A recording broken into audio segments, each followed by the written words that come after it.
So this is a quick review of the basic properties of ecological community data. And my hope is that if you understand these properties, then your selection of analytical tools is going to make sense. And it's going to be defendable if somebody asks you about them or if you have to explain why you use a tool in a manuscript. We usually use presence or abundance as a measure of species performance. And the reason for that is it's easy to obtain and it's informative. The questions in community ecology have to do with how species relate to each other and to environment. In other words, who lives with whom and why? And by the way, this is like if your uncle who's a farmer or something like that is asking you about what you do and you're trying to explain it in pretty straightforward terms. This is what I would say. It actually works as an explanation for a lot of what we do in community ecology. Who lives with whom and why?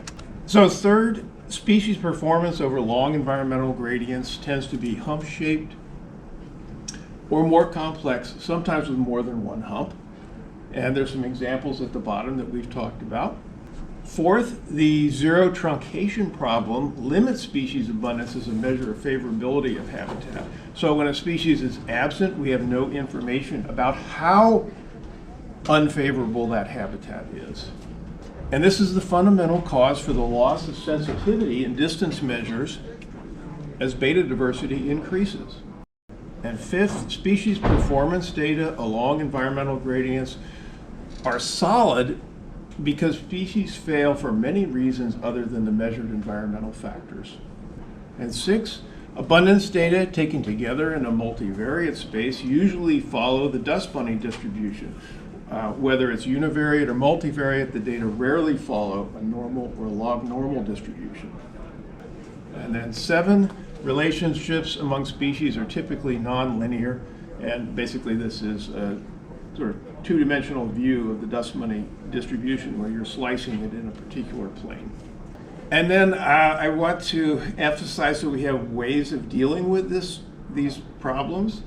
And you can see in the textbook, page 44, there's basically a list of different solutions that we have to the analytical challenges that are given to us by the nature of the data, those properties that we just talked about. So for example, with community data, you will probably use non-metric multidimensional scaling instead of principal components analysis. You might use non-parametric regression instead of linear regression. And you might use permutation-based comparison of groups such as MRPP instead of multivariate analysis of variance. And that's it. Those are the basic properties. If you understand that, you're in pretty good shape in terms of your foundation, and the rest is going to build on that.